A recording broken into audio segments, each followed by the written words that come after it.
যতটা হাক ডাক ছিল বাস্তবে মিলছে না তেমনটা। পুরোপুরি অপসারণ হয়েছে দাবি করলেও ঢাকা দক্ষিণ সিটির অলিগলিতে এখনো মিলছে কোরবানির পশুর বর্জ্য।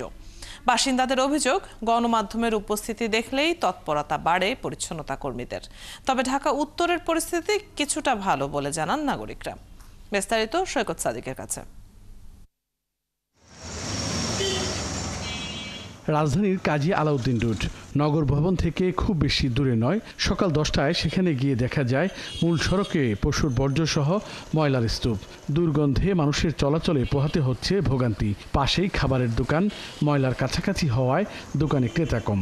গন্ধ আসে এবং বিশ্রী লাগে, মানুষ বসতে চায় না, দোকানে ঢুকলে গন্ধ আসে।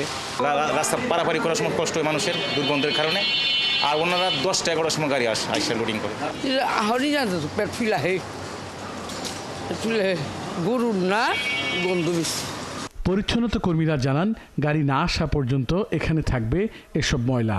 বিকালে যেগুলো পড়ছে গাড়ি ওটা লয়ে গেছে। এটা ওই যে রাইতে যেগুলো আছে না, যেমন আমার রাস্তা আমি গল্লি পুরো ক্লিয়ার করে গেছি। এখন গল্লিতে দিবেন কয়েক জায়গা মাদুর বস্তা এইটা ওইটা ঘরের ময়লাগুলো রাইতে পালাইছে। এখন আমরা এটা সাফ করুন। 52 বাজার 53 গলির পুরান ঢাকার বেশিরভাগ গলিতে দেখা মিলে কুরবানির পশুর বর্জ্য। গণমাধ্যম কর্মীদের দেখা মাত্র তৎপরতা বাড়ে পরিচ্ছন্নতা কর্মীদের। দ্রুত বর্জ্য অপসারণের ব্যস্ত হয় তারা। ময়লা সরানোর জন্য গাড়িও খবর দিয়ে নিয়ে আসা হয়। কিছু গরু কুরবানি হয়েছে, তো এই বর্জ্যগুলো আইন আমরা এই জায়গায় জড়ো করতেছি। আর আমাদের টাকা আসতেছে, আবার স্কিট লোডার আসবে আমাদের, ওটার মাধ্যমে আমরা কিছুক্ষণ পরে এগুলা সরাতে সক্ষম হব।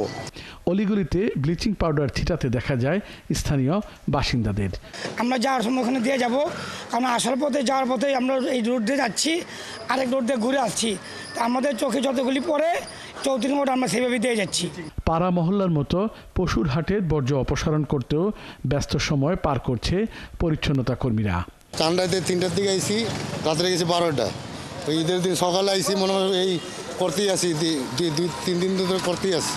এদিকে ঢাকা উত্তর সিটি কর্পোরেশনের এলাকার চিত্র ভিন্ন। তৃতীয় দিনে এই এলাকায় তেমন কোরবানি হয়নি। 54 ওয়ার্ডের অধিকাংশ রাস্তাই পরিচ্ছন্ন বলে দাবি কর্পোরেশনের। এখন পর্যন্ত এই এলাকায় 18,000 টনের বেশি বর্জ্য অপসারণ করা হয়েছে বলে সিটি কর্পোরেশন সংশ্লিষ্ট পক্ষ থেকে জানানো হয়েছে।